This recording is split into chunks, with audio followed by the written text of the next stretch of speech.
Welcome to Java Forum. Now I am going to show you how to fix ORA-01716 error in Oracle database 12c. So I have logged in as a common user called C ## code, which I already created. Make sure that you have enough permission to execute the SQL queries.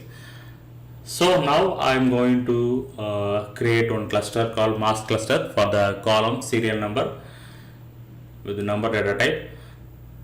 Next, I am going to create one index for that cluster column, for that mask cluster.